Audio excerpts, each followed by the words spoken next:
Excited for Father's Day. I am because last Father's Day my daughter wanted my wife, and today she wanted me, so it was a much better Father's Day. So, for Father's Day, can I have all the dads stand up? Yeah, that's on.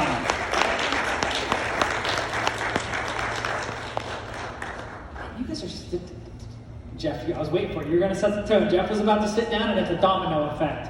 You guys are better than the last service. They sat down. So I want to honor you guys. So being a father is one of the best blessings I've had in my life. And the way that I've got to know our Father through being a father is amazing. So as dads, it's so important that we understand when we walk into a room with our family, we set the tone for our family. Everybody looks at dad to see how the day's going. If dad comes in and he's in a bad mood, it's walking on eggshells. And I asked the first service this, do you think when Jesus walked into a room, anybody walked on eggshells every day? Or do you think he was always ready to receive his kids? Mm-hmm. When I come home from a long day at work, the first thing my daughter says, she comes running up to me the moment I walk in the door is, Daddy, play with me! And I could never tell that little girl no. Our Father always has time for us, and it's important that we make ourselves available for our families and that we lead our families well.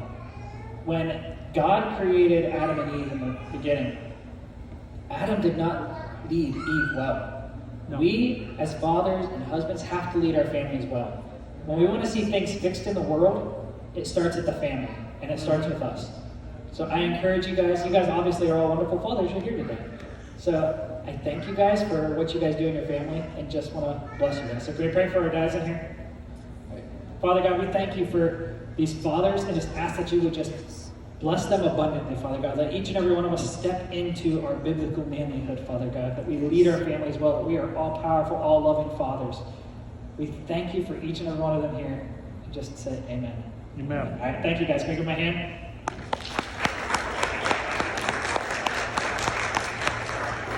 All right, so when Pastor Tommy texted me and said, hey, you want to preach this week? And I said, sure. I was like, I don't want to preach a Father's Day message. It's cliche. So today I'm preaching on the heart of the Father because he told me I'm doing it anyways. God told me, not Pastor Tommy. Just clear that up. God told me I'm preaching on the heart of the Father, not Pastor Tommy. Pastor Tommy gives me full reign to do what I want. So we're going to look at the Father's heart. Because everything that has happened in this world, I've got to hear, in the past 6 months, I've got to hear a lot of things talking about God. Throughout the pandemic, throughout everything that's happening, I've heard this is God's punishment on the world. This is God's judgment on the world. This is God's wrath on the world for living a sinful life. Has anybody else heard that? Or is it just my Facebook that everybody, all my Facebook Bible scholars know this? Okay, so we've heard this so much. We have to understand that is not the heart of the Father. If we look for God in the chaos that's happening and the judgment, we're not going to find him. But if we look for God in the right places, that God is going to use this to bring glory to himself, to reveal himself to those who are hurting, to reestablish his sons and daughters' identity, that's where we're going to find him. It's not in the fear and the judgment that we see happening in the world right now. So a perfect Father's Day message, I think, is us understanding the heart of our Father. So we're going to look at that today. And I want you guys all to do this. I want you guys to close your eyes. I'm making sure everybody's eyes are closed. I want you guys to all close your eyes. And I want you guys to imagine God, your Father. What is it that you see? Do you see open arms, ready to embrace you? Do you see crossed arms, just waiting to judge you? Do you see God standing there with a belt waiting for you to mess up? How is it you perceive God? Okay, you guys can open your eyes. The way that we perceive God is going to directly affect how we live our lives. If we see God as this fearful, powerful tyrant who destroyed Sodom and Gomorrah, and he's just waiting to bring destruction on the earth, we're going to live our lives out of fear. Mm-hmm. But if we come to know the heart of the Father and God's will, and we saw it through Jesus, we'll see that we are loved sons and daughters of God, who he is waiting to lead, whose heart breaks when he sees we're living a life short of what he has called us to. Mm-hmm. So it's so important that we have the right perception of God. So if you guys want to turn to Luke 15, we're going to spend most of our time there today. Actually, all of our time. So as we go through this message, I just want you guys to just throw away everything you ever thought you knew, okay? Let it all fall. Let every preconceived notion you have of God fall to the wayside and just receive this message as a child. Just let it in awe of God's heart towards you. So can we pray? Father, we just thank you for this message, Father. We thank you that we get to just get a glimpse into your heart through your scripture, Father God, that we can just receive your love and acceptance, Father, and that we would just have every fear cast aside, because fear does not reside in perfect love, Father, and we know that you are perfect love. We thank you for this message, and everybody says, Amen. Amen. All right, so Luke 15.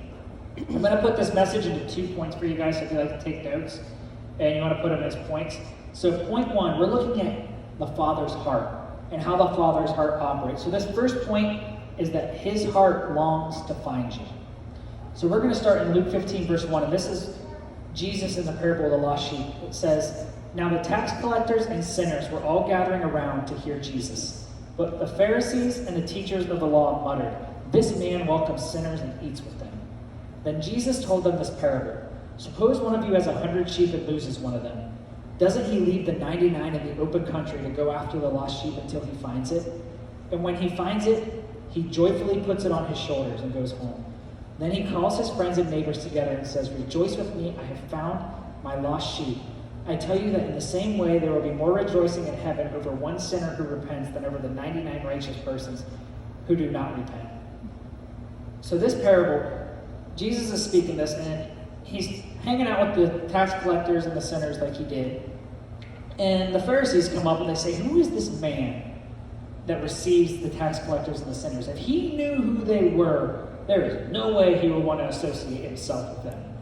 You see, the Pharisees of that time, they were religious. And one thing that I hate when people ask me is if I'm religious. My answer is always no. I don't. Right. I'm not religious. I have a relationship with Jesus. Religion is about following rules and laws, and being a Christian is about having a relationship with our Father in heaven.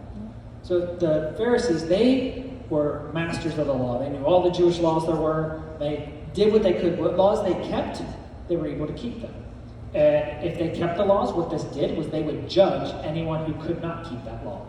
But if there were laws that they weren't able to keep, you kind of just let those ones fall away. So like I always say, I don't drink, I don't smoke. So if I know someone who does, it's easy for me to say, "Oh, you shouldn't be living a life like that, don't you know?" But if there was someone who, why can I never think of a better thing than gossip? It's always gossip, and I don't gossip. So if I gossip, which I don't, but if I gossip and I heard somebody else doing it, I'm like, "Oh, it's okay. We're all just trying to get through this life together. Like, I understand it's too hard to contain your tongue, and it's okay." Because what they would do is they would let the ones that they couldn't keep fall to the wayside, because nobody was able to keep the law perfectly. But then they condemned any of the ones who did not keep the laws that they were able to. So they see the Pharisees or the tax collectors and the sinners, and they say, if he's who he says he is, he shouldn't be hanging out with those people. I might get too far ahead of myself here. So the Pharisees, they would take this to such extremes that they believed there was 2 classes of people, clean and unclean. Anyone who didn't keep the law, they were unclean. They weren't allowed doing certain things. They couldn't hang out with pigs, whatever it was that made them unclean, they were not allowed. And they took this to such an extreme that they said if they were unclean, they were not even worthy to hear God's word. Everything that's happening in the world today is a result of people hurting. You guys know that? Can we agree with that? Yep. Everything that's happening today is a result of people hurting. And we have to be willing to demonstrate God's heart to them. So we see, in this instance, that they're like, there's no way he should be doing that. If we think that we should withhold God's love from people until they get their acts right, we missed God's heart. That's right. But we're going to see that. But that was the mindset the Pharisees had, was if somebody was unclean, if they weren't worthy, they shouldn't even hear God's word. How do you ever expect people to know that they're loved if they never hear it, right? That's right. So people are hurting and living a lifestyle that we may not agree with. We think that what is happening in the world today is a result of their lifestyles. So I've heard so many people, like I said when I opened this, is the reason that we're seeing all these bad things happen in the world is because people are sinners and God's mad. It's not it, guys. It's not it. We have to look deeper to see what's going on. So in this parable, the shepherd has 100 sheep, and one of them goes astray. And I asked the first service, I want you guys to think about this. If you had 100 kids, let it sink in. Every time I say that, I just hear my wife just...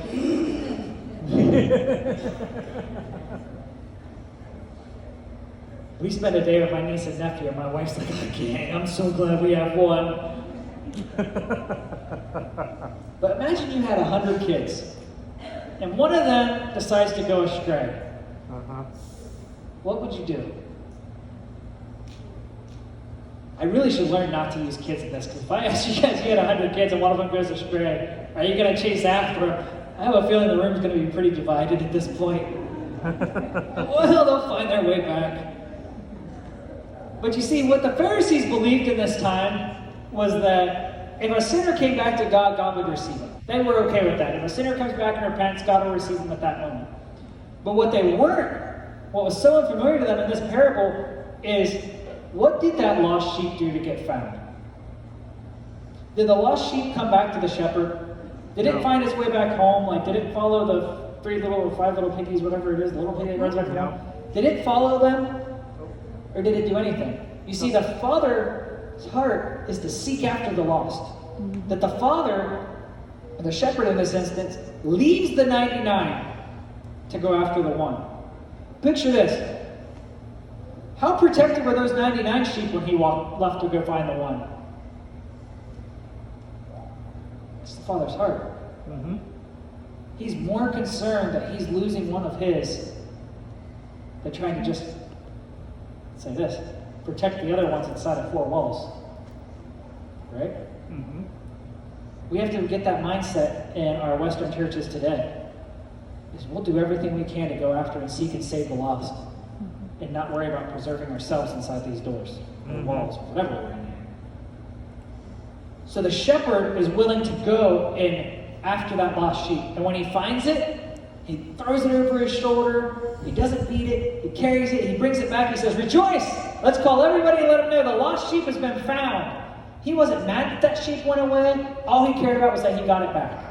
What keeps us from coming back to God oftentimes is we think that God's waiting to yell at us when we get back, that he's waiting to punish us because I saw what you did and I'm disappointed and you brought disgrace to me, so you need to get your act together. Anybody else been through those conversations you've had with yourself? When we have a view of God, a perspective of God that he is waiting to punish us when we mess up, we missed it. We've missed God's heart. God sent Jesus to the cross, crushed him on the cross to get us back. If you think you still have to earn your way after that, no matter how many times you mess up, you missed it. You missed it. So the Pharisees at this time had to be thinking, what is this guy talking about? There is no way this would happen.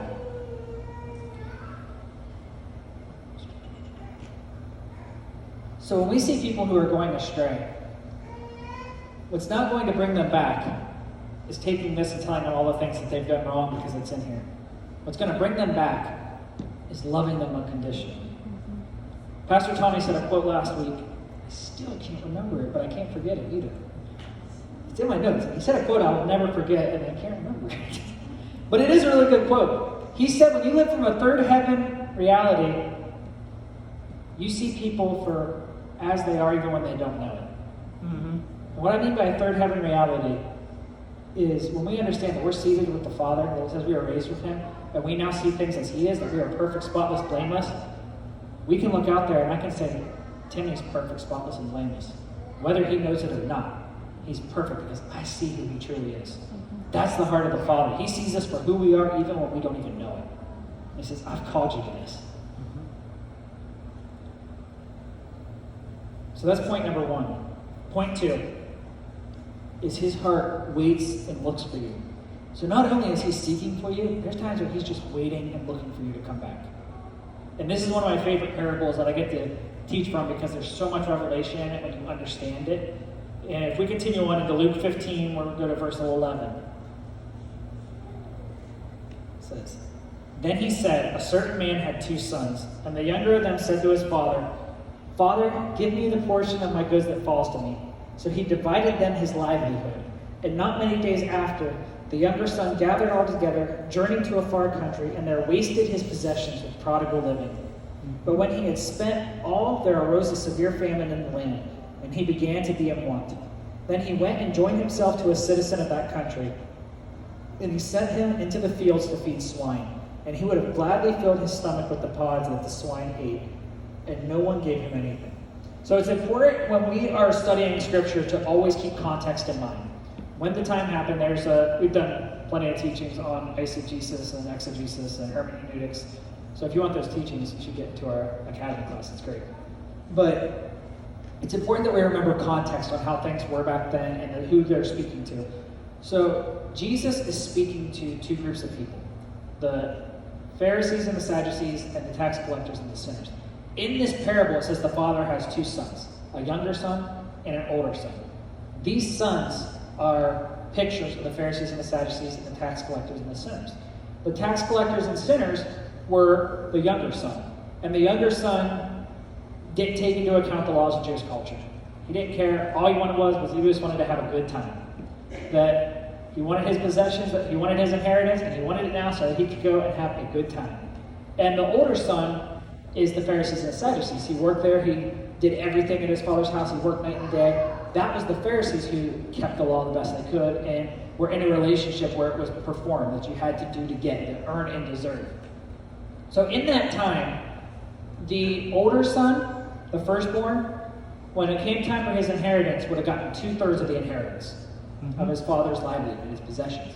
The younger son would have got 1/3. And in that time, the father could grant that request before it could happen when he died, or they could give it before. But imagine yourself as a father. If your child comes to you and says, "Hey, go, Dad, I don't want to wait for you to die. I just want my money now. Can you give it to me?" Ooh. How many fathers would willingly grant that request?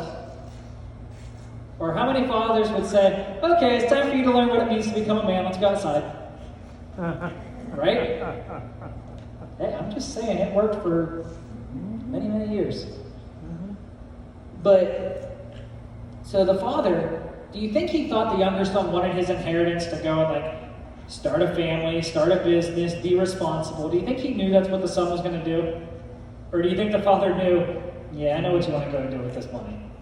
Which one do you think the father knew? Pretty certain the father probably knew that the son was going to go and spend it like crazy on things he probably should.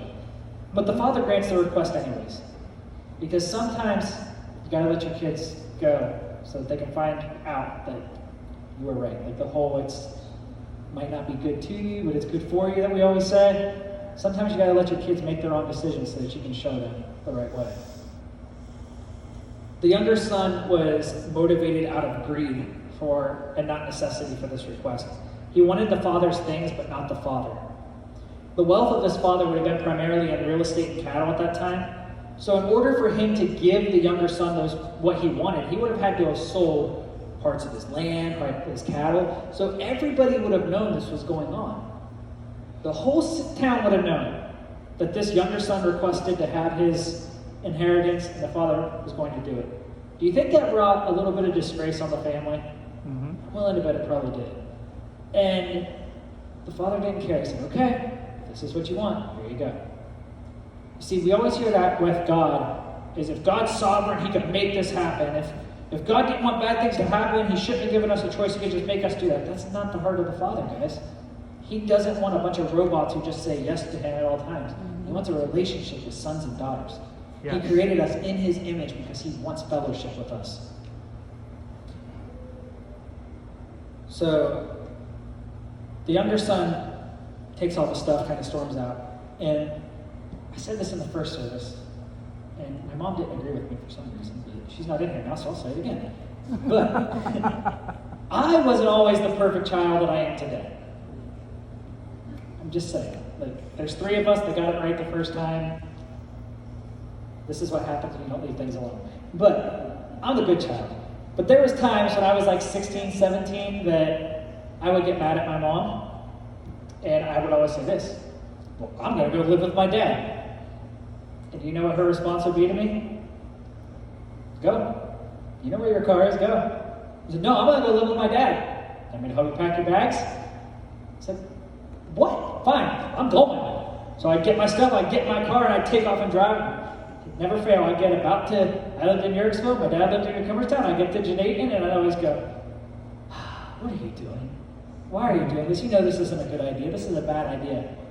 And I'd always turn around. And when I would get home, I knew my mom. I was like, oh, she's going to be mad when I walk in those doors. So I get home, and my mom was cold-hearted and told me to get out, just go, fine, go do my thing. I get home and I find her in the same place every single time. Sitting there, bawling her eyes out because I stormed out. You see, she would let me go. She said, you got to find out on your own. She'd let me go, but her heart broke every time she saw me going to do something that was less than what I should be doing. That when she knew it was not good for me, she's like, I have to let him go, but this is not good for him. And every time when I would come home, I'd find her crying her eyes out. And I would always wait for that. When I walk in those doors, she's going to scream at me, she's going to yell at me. She never once did. All she cared about was that I was home. It's the heart of a parent. It's the heart of our Father. But sometimes He'll let us. I can't control you guys. I don't want to control you. If you want to go and do things that are not what you are called to, I can't stop you. But my heart breaks watching you go through life, living a life that is short of what I've called you to. Yep. You guys know that's what sin is. To miss the mark. That when Jesus redeemed us, He restored us to our original creation. That we have dominion on this earth. We are perfect, spotless, blameless in God's eyes. And anything short of that, any life short of that is just falling short of our created identity. That's what sin is, to miss the mark. It's not doing bad things. Doing bad things is the result of not living out of your identity. So when we look at the world today and we see bad things happening, it's a result of people not knowing who they are. It's our job to demonstrate the Father's heart to them, guys. It's not to tell them that they're doing wrong. Because I can promise you this. People who are out there doing bad things know they're doing bad things. And 99% of them don't feel good about it. It's not our job to tell them what they're doing wrong. It's our job to receive them openly and show them the Father's love. So back to the parable. So the younger son takes his inheritance. He goes and spends his wealth prodigally, which means, Heather, is that a word, prodigally?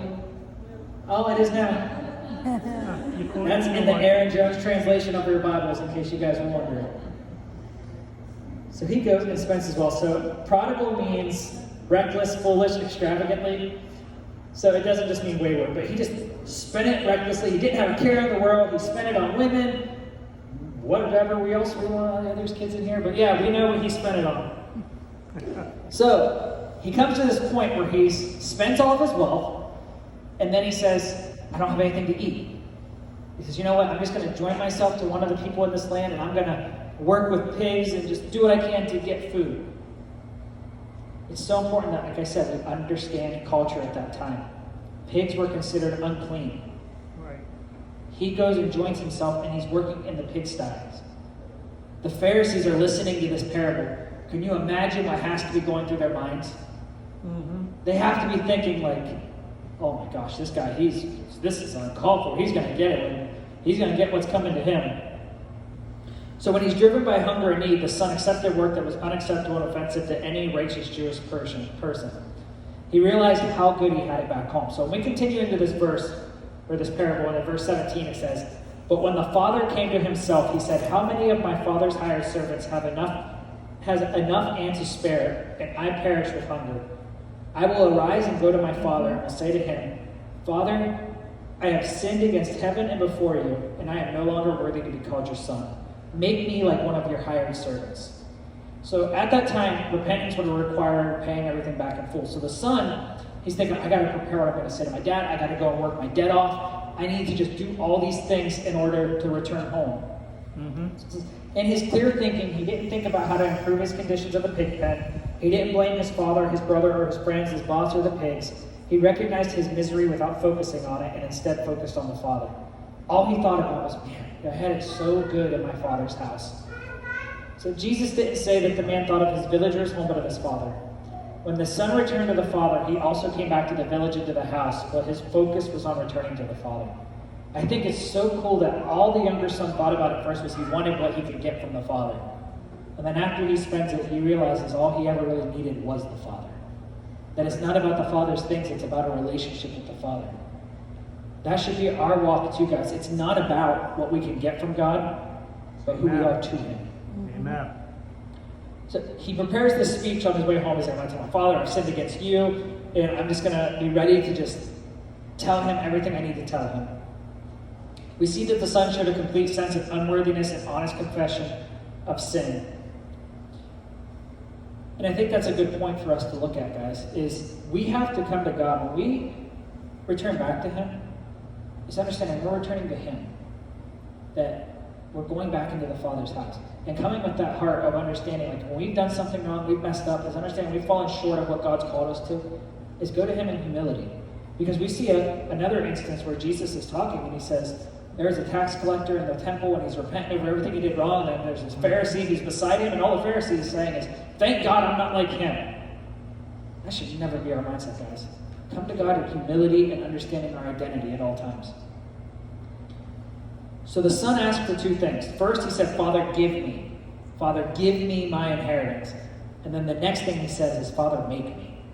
He understands he didn't just need the Father's things, he needed the Father. He wanted to be made like the Father, made into the Father. Let the Father mold him into an image of him. And that should be our hearts too. Let God mold you into a perfect representation of him, where we can just demonstrate the Father's heart to all who are hurting and in need. So as he's on his way home, imagine all the times he probably rehearsed this in his head, what he was going to say to his father, how it was going to go. Was his father going to yell at him? Was his father going to be happy? Was his father going to beat him? What was his father going to do? Can you imagine the thoughts that had to go through his head returning home to the Father? Oftentimes this will lead us to run from God instead of running to God, because we're afraid of what he's going to think. What's he going to do? Is he going to be mad at me? We have to have a clear picture of the Father's heart, guys. So we continue on in this, in verse 20, it says, and he arose and came to his father, but when he was still a great way off, his father saw him and had compassion. So it may say it somewhere, I'm not sure off the top of my head how much time passed from when the son left and when he comes back. But we do know this. They didn't have cars. It probably took a while for the journey for him to go and then to come back. And yet it says while he was still a far way off, his father saw him. What's that say about the Father? He must have been waiting for his son to come home, looking for him, just praying he's coming home, just sitting there, just waiting to see his son come home. Understand that's God's heart towards everyone who's turned astray from him, to everyone who doesn't know their identity. When we look and we see people acting out of their nature, what more should we expect when they don't know who they are? How can they know unless somebody shows them the heart of their Father, establishes their identity, shows them who they are? So the Father says he sees his son and he has compassion on him. He's not angry at him. He's not mad at him. It says he has compassion for him.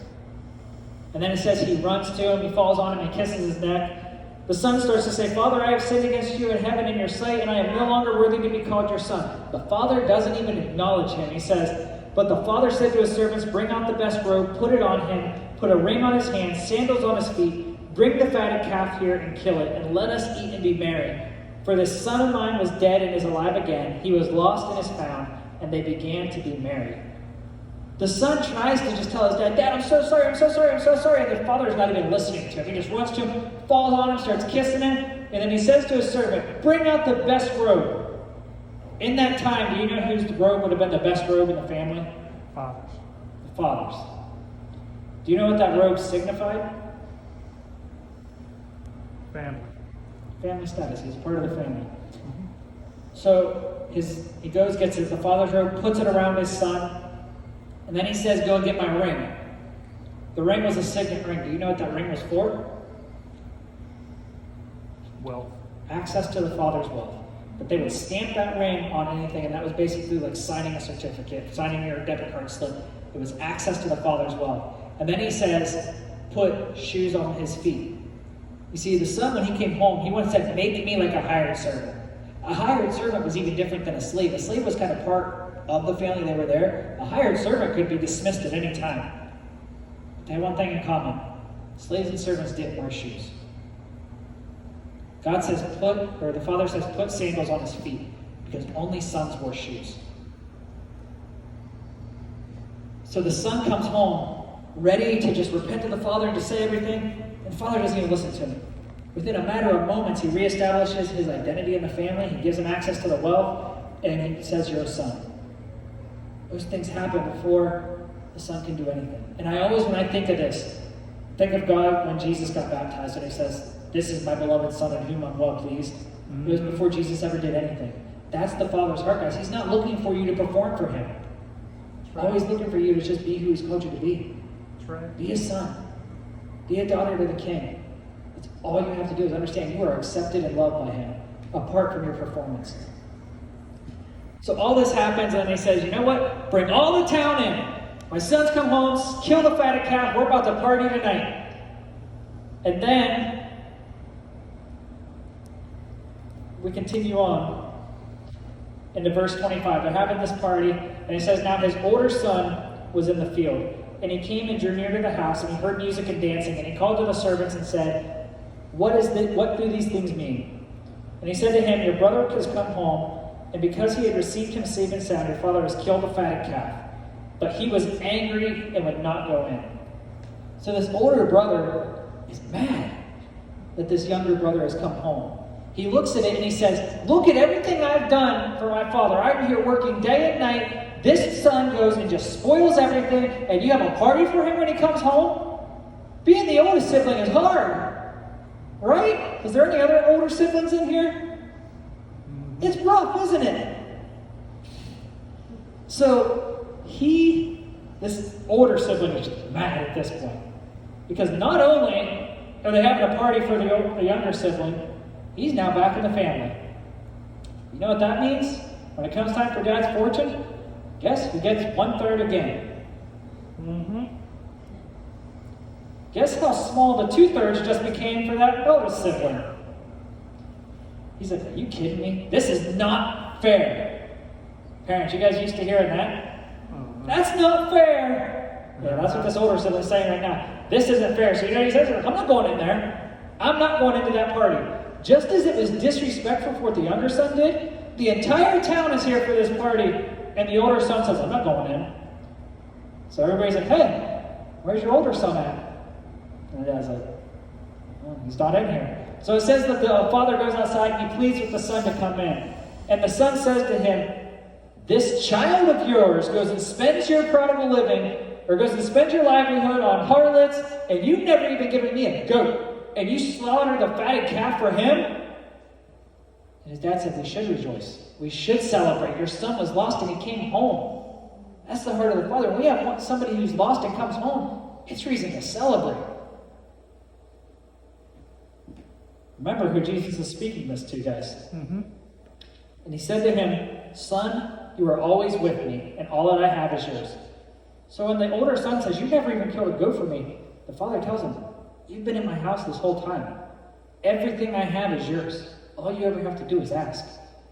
That's the position we have in the Father's house, guys. Everything that's his is ours. All we have to do is ask.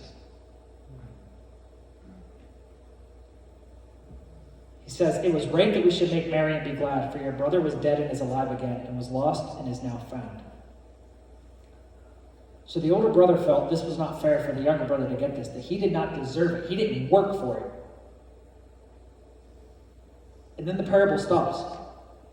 At that point, we don't know, does the older son go in? We don't know. Does he stay outside? We don't know. Why would Jesus just stop the parable right there? Who do you guys think this parable was for? Pharisees. The Pharisees.